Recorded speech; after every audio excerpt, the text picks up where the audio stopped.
Hello and welcome to Retro to Metro Reactions. You are here with Charlene. And today, for Dis Day Monday, we're doing something a little different.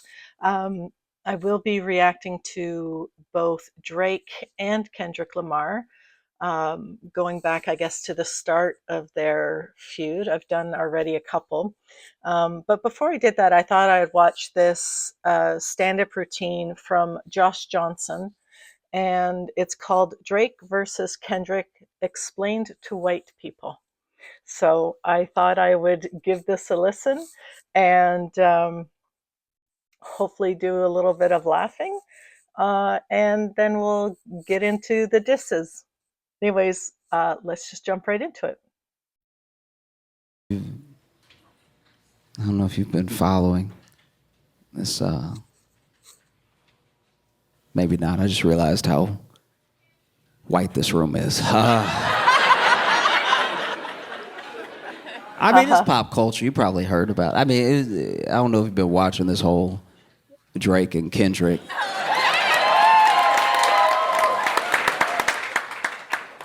My.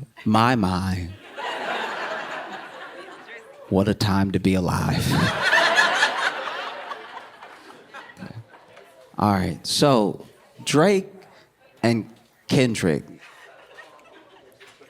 they are rappers, sir. They're rappers. Okay, just, I want to make sure everybody, and I'm not acting like I know. You might bump Kendrick all the time. You might be a big Pimp a Butterfly fan. You know, I'm just checking. So, Drake and Kendrick's relationship actually goes back way further than people realize, because Drake brought Kendrick with him on tour when Kendrick was like just starting to pop, but Drake was already a big deal, right? And it seemed like they were cool. You see these old interviews, they're in pictures together, they have such nice things to say about each other, and then along the line, something changed. Clearly. Something happened. And we don't know what that thing is really, but they both started to kind of like go at each other in small ways. And some people take it all the way back to the Control verse. Kendrick did a verse in a song on, it was actually a Big Sean song. Big Sean is a rapper, sir. These are, I just want to, all of these are just names, and I want to make sure that we're all up to speed. So he did a verse on a Big Sean song called Control, but it blew up so much it became Kendrick's verse. It became the Control verse, which is crazy. And in that verse, he went at everybody. He called people out by name, you know? And he said, I got love for you all, but I'm trying to murder you. I'm trying to make sure that your fans don't even love you anymore. They love me so much. I'm coming for the crown. I'm coming for everything, right? And just about everybody thought that it was actually pretty dope. It was actually like, okay, hip-hop as a sport. Like hip-hop as, you know, a fun thing, a contest to see who's actually the best. Because everybody calls themselves the best on every song. Eventually, someone has to be the best. You know, every rapper believes that they're the best, and they say so in their music. A lot like how one city will have several First Baptist churches.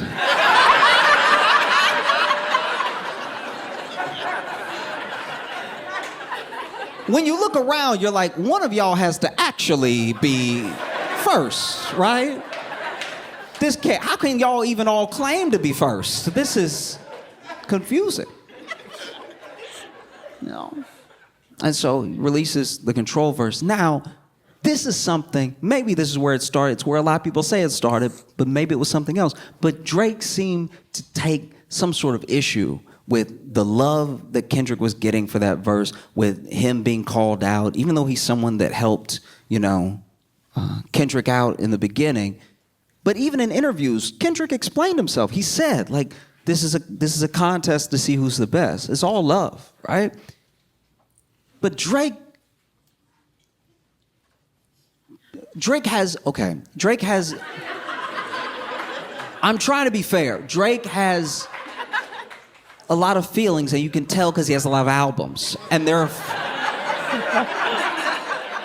there are feelings on every one of those albums. And some people don't have several albums worth of feelings. Some people only have 4 or 5 albums worth of feelings, you know? And some people decide when to let it out, and he just lets it out on a pretty tight schedule, a pretty regimented schedule of release to let out all of his feelings, you know? And he said, he's like, I just didn't like it. It didn't feel sincere. I just didn't vibe with the whole thing, because then I saw him later and he was all nice to me. Yeah. He said in his interview it was all love, it's just a contest. And then from there they had like a weirdness. And then there's like little things. You can listen to certain songs where Drake seems to be like digging right at Kendrick, but in a way where you have to really look at it and wonder, right? Not saying his name. And then Kendrick even does a little bit of the same. But even after a little bit of this had kicked off, they still worked together 1 or 2 more times, right? Because Drake was on Good Kid, Mad City, Kendrick's album, and Kendrick was on Take Care. So there's still at least a professional relationship there to some degree, right? Fast forward a few years, and Drake's really big. And when I say really big, he's like what Bad Bunny is now, he was back then, like top in the world, right? Everybody wanted to be Drake. Everybody wanted to sing a little bit of Drake. He was Okay, just for the record, I don't know who Bad Bunny is. I think I might have heard the name, but it sounds like a very interesting name for a rapper. So let me know if there's something of theirs, his, hers, I should do. Okay, let's jump back in. #1 on Spotify. Every time he released, it was a big deal. And so some people, admittedly, were very jealous of Drake. You know, there were people who started to go at Drake a little bit. And Drake is a good writer. He may have writers that he works with. He may have... But he's also good. It's like when he's making music, everyone in the room is good. That's... I'm trying to give him this. I'm trying to be objective, and y'all are trying to lean me into way that's. But he's good, and so you know, Meek Mill is a rapper. Sorry, Meek Mill. Because that one wasn't a name. I just want to make sure that at no point you don't think that this is like punctuation or anything, because the names are going to get weirder as I go, right? Okay. Meek Mill came at Drake, and Drake. Really, truly, even if you hate Drake, Drake destroyed Meek Mill. He destroyed Meek Mill so bad that Meek Mill had to go back to jail just to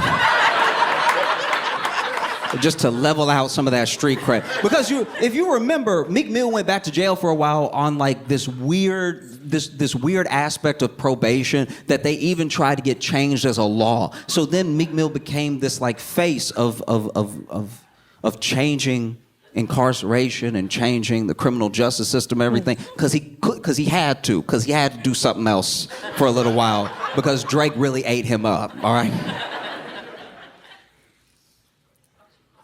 And so more time passes, and there's still not much between Kendrick and Drake in this moment, right? And then Drake gets into it, and I want to be clear because a lot of people sometimes feel bad for Drake in a way that I want to be clear. He does start a lot of this stuff.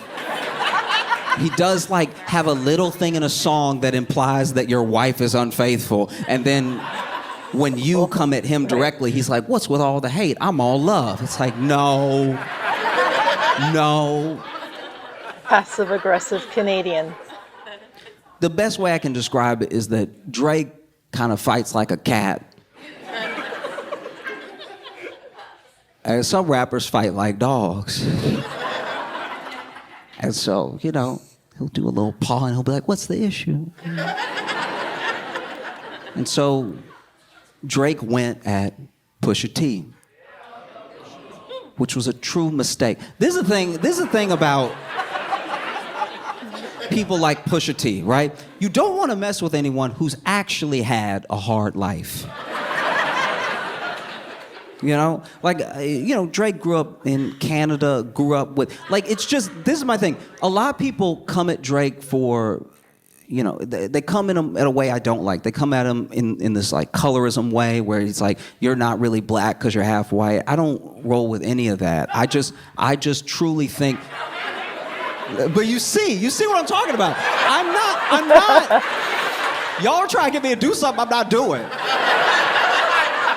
I'm just saying it's very hard for a rapper to seem hard, right? When they have not been through what other rappers have been through. Like, it's hard to go hard when everybody knows you had health care.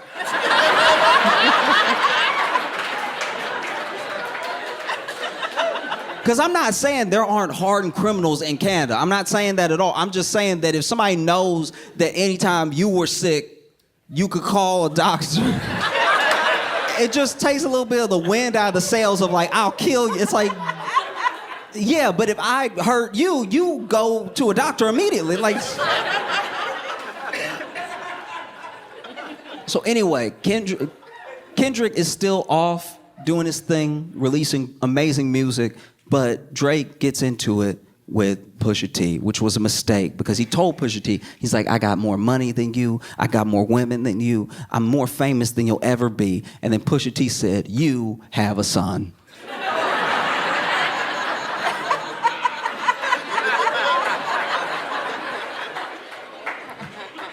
He released the fact that Drake had a son, which people didn't know, on a track that's cover was Drake in blackface. Everything about what Pusha T did to Drake is why you don't get involved with people like Pusha T. You're like, a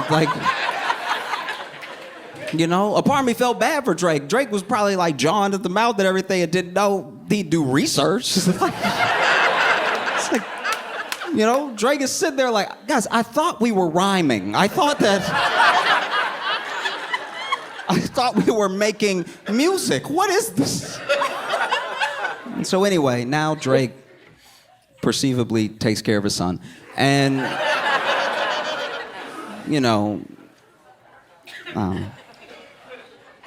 whatever. And so fast forward some more, and you would think that Drake had sort of learned his lesson of, like, man, I shouldn't throw stones when I might have a lot of kids.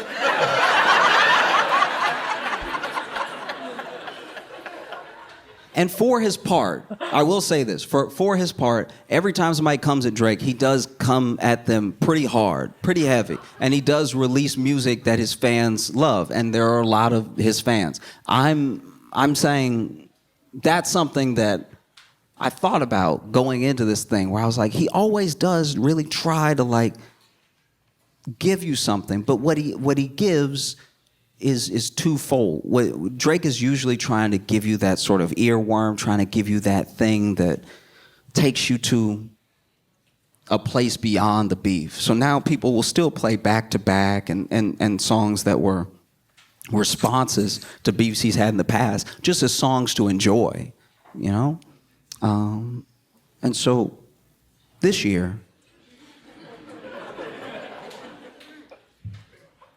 Drake and J. Cole started, they started doing appearances together. Like, J. Cole would pop up at Drake's concert. And J. Cole is also someone who I genuinely believe is one of the most talented, phenomenal, musically inclined artists that I've encountered. I really enjoy his music. I don't know him as a person, and I think he's amazing, right? So he is on a couple of Drake songs after they appeared together last year, and it made me listen to those songs. I was like, oh, J. Cole, okay, because I admittedly I hadn't listened to Drake in a long time because I only have a certain amount of feelings.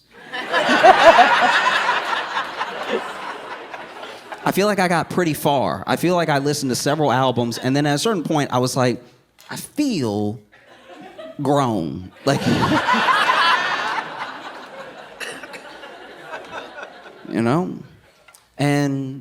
And anyway, they do a song together, and then they do a song called First Person Shooter. And in First Person Shooter, they're going back and forth about how great the era is and how great they are. And First Person Shooter is a fantastic song, right? And then J. Cole in the song says, I'm like, you'll forgive me if I'm getting it wrong, but he says, maybe something like we're the top top two, three, okay. And then he was like, is it Kendrick, is it Aubrey, or me? Because we're the big three, like we started the league. But right now I feel like Muhammad Ali, right? And I guess Kendrick heard that and took it as a personal affront. I wouldn't have felt that way. Like if two people were like, man, we're the best ever, and Josh is great too, and I wasn't even there, I would be like, oh, thanks. But I'm not built like Kendrick. You know? And so then later we would also find out that apparently Drake tried to get Kendrick on that track. So he knew it was coming up and he didn't want any part of it. And then I guess he hated that he was mentioned. So then Metro Boomin and Future are rappers that... Because that could have been a label name. I'm not making fun of you at all. I'm just making sure everybody is up to speed and you're right in front of me. That's all that's happening, right? So Metro Boomin and Future, you know, they release an album called We Don't Trust You, and on it is a track called Like That. Now, Like That is where Kendrick does essentially the control effect on this song. He does a verse that really made me forget it was a song. I don't know what anyone else said on the song, right? And on the song, he says, fuck the big three, it's just big me, right? Which is also, hey, I've always said I want to be the best. I've said it from day one. As soon as people started interviewing me, I said I want to be the best. As soon as people started listening to my music, I said I wanted to be the best. This is not out of character for me. This is the same thing I did 10 years ago, right? So just for me, if it were me, if I was one of them, if I was Drake and I heard fuck the big three, it's just big me, I also wouldn't take it as a personal affront. Because there were other things in the song where he came at Drake specifically. He didn't really have much for J. Cole. And yeah, it just sat for a while. It sat, and everybody was like, ooh, what are Drake and Cole gonna do? And then Cole was actually, I think, the first one to release. He released this song that he's since taken down called 7 Minute Drill, and he went at Kendrick in the song. And then he took it down, and a lot of people clowned him for it, but it's something that even, I'm not being a revisionist here. I said this when it happened. I was like, I respect the fact that he took it down. Because it's not something he really wanted to do. And the internet is all gas, no brakes. The internet will get you to mess up your life. Do you know what I mean? People you don't know are like, I wouldn't take that if I was you. What you gonna do? Huh? Do something, huh? Huh? People who are very safe at home, I wouldn't, if I was you, ooh, I'd go at his neck. I'd eat him alive if I was you. Do something, Jermaine, do it. Do it. And so he took it down, and he even said, he's like, I didn't feel like doing it, so it's not even good. I kind of just went at him a little bit, and it's true. In the song, he doesn't even say anything that bad. He's just like, one of your albums was boring. I won't even say which one.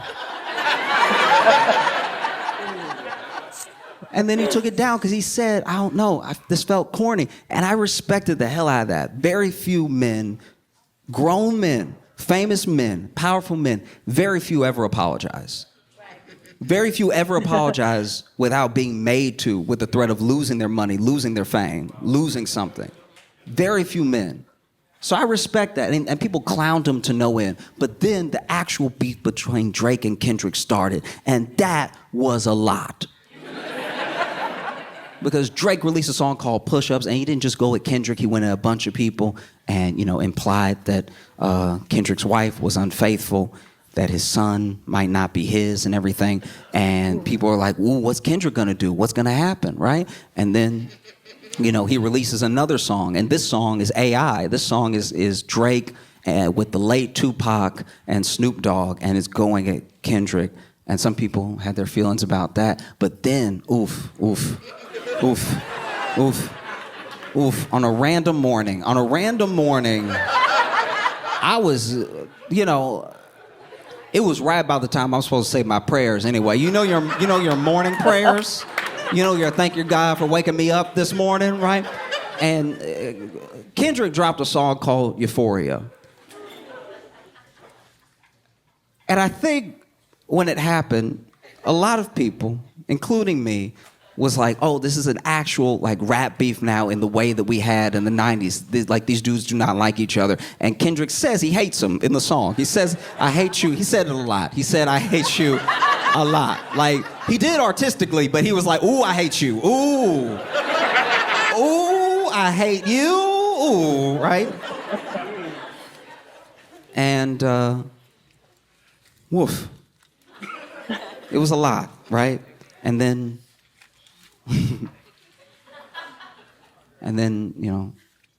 Drake released. Actually, no, Kendrick released one. He released so many, I actually lost count. So then he released a song that I didn't even get to fully digest because he released, and then Drake released his response. And this was what Drake had been waiting for. This was all these, in my opinion, all these years of I was nice to you, and then you came at everybody, including me, and all I'm doing is writing my feelings down in albums and making money. And I just want to be number one. I just want to be the best with feelings. I want to be the best. And so he just took everything that he had, and he put it in a song called Family Matters, right? I heard that one. And 20 minutes later,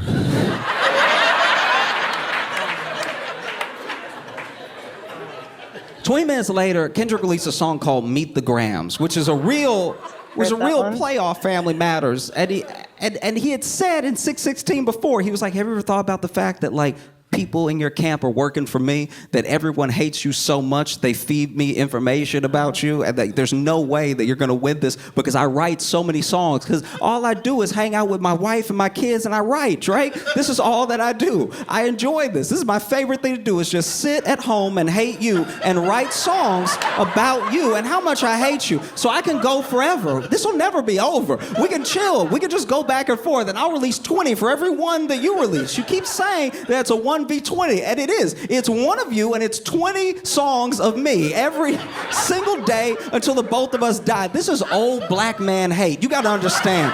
This doesn't happen. This doesn't happen with people under 60 almost ever. This is old. We knew each other during the civil rights movement hate that he brought to this battle. And Drake was like, guys, I thought we were rhyming.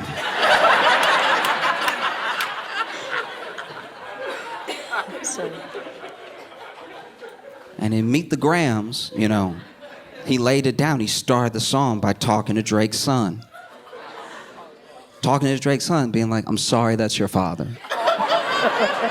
Genuinely, I'm sorry that's your father, because I can tell he's not raising you well, because I can tell he's not living a good life and he's not a decent man, okay?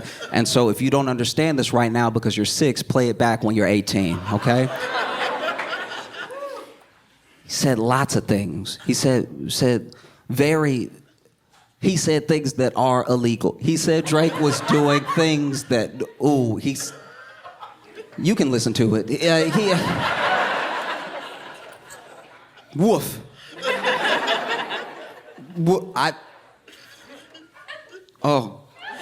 He even had this effect in the song. At the end of the song, when he's like, you lie, he called him a liar several times, and he's like, you lied. I was like, oh, that's too much. And he tells him about himself. He talks to his son, he talks to his dad, he talks to his mom, and then he talks to him directly, right? He also talks to, potentially, a daughter that Drake is not taking care of. Which I was listening to, I was like, not again. I feel like once they find the first kid, you gotta just get all the kids. You gotta just have a whole Graham family, just so you know where everybody is. You know? And people go back and forth. Does he have a daughter? Does he not have a daughter? Some people think they've even found the daughter, everything like that. And I don't know. I mean, it's really bad. It's so bad.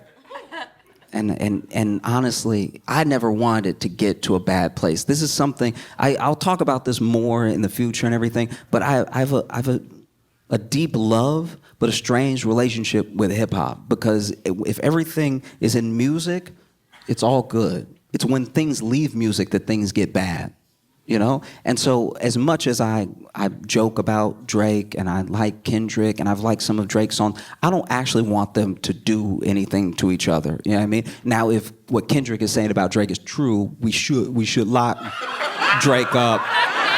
We should lock Drake up. And if what Drake is saying about Kendrick is true, we should lock Kendrick up, all right? Because, you know, it's a rap battle, two dudes that hate each other. Maybe they're lying, who knows? But I'm just saying, this thing, I didn't want to see anything bad happen to either one of them. But when Meet the Grahams got released, I don't know what Drake thinks, and I don't know what his life is like, especially right now, but I think back to those battles and those beefs in the 90s, and I wonder if Drake wasn't like, I'd like to be shot, please. Like if you could just plug me one time, and then we can smooth the thing over. Funny, not funny. Because then, as if Meet the Grahams wasn't enough, Kendrick released a song called Not Like Us, which is the catchiest way to call somebody a I've ever heard in my life. You be dancing to it forgetting what the song is about. Like, you know. And then Drake released The Heart Part 6. And I think that's when he lost. I think... Because in The Heart Part 6, he's like, this was all part of my plan. We fed you information about me for you to say, so everything that you said is wrong. And don't you feel dumb now that I tricked you? And it just kind of felt like, you know like what a kid, okay, you know like when you play a rock, paper, scissors, and you do rock, and the other kid does scissors, and you're like, and they're like, no, actually, these are lasers. Ba-pow, ba-pow, ba-pow, ba-pow.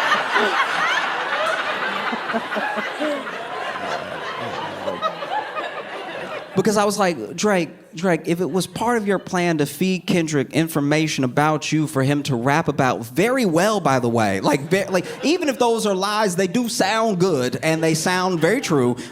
Even if you fed him all this information about you to rap about to then look dumb when it was wrong, why'd you send him that stuff? That's the worst stuff you could send somebody.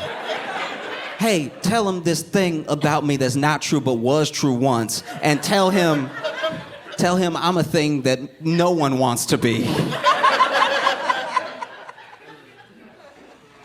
So now that it's over, because I do hope it's over, I feel like Drake should just release some songs about some feelings. Okay.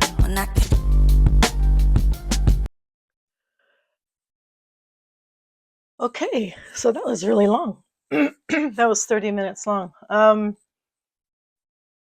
So a few of those songs I had heard of and I have reacted to. So that's kind of cool to know what he's talking about.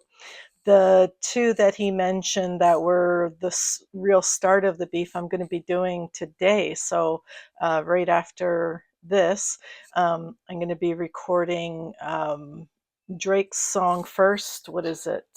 Push-Ups. And then I'll be doing Kendrick Lamar's Euphoria right after that. So it'll be interesting to see. I hope this doesn't actually influence me, what he was saying, because he's clearly Team Kendrick. And quite frankly, what I've heard, I think I've only heard one Drake song, maybe two. One? I think I've only heard one Drake song. and he's okay. Like I don't, he doesn't like ooh, wow me yet. He hasn't yet. Um, but Kendrick Lamar, he's got a very um, different style, and I love his voice and his lyricism. But not just that. I find so the I think I've heard two Drake songs, um, or a snippet of a second or a third song, but whenever I hear him, it always sounds like the same song. And I don't know if that's a fact or this is Drake I'm talking about. I don't know if that's a fact or if it's just um, what I've heard. Um, but, anyways, that was pretty funny. Um, you know, it wasn't like rolling around on the floor laughing, but I enjoyed it. And I think this guy is on. What is that show? The Daily Show with Jon Stewart. So I'm pretty sure he's one of the guest reporters or whatever. So, anyways, thank you very much for being here. I'm going to go start the diss tracks and yeah, I'll catch you on the flip side. Take care. Bye.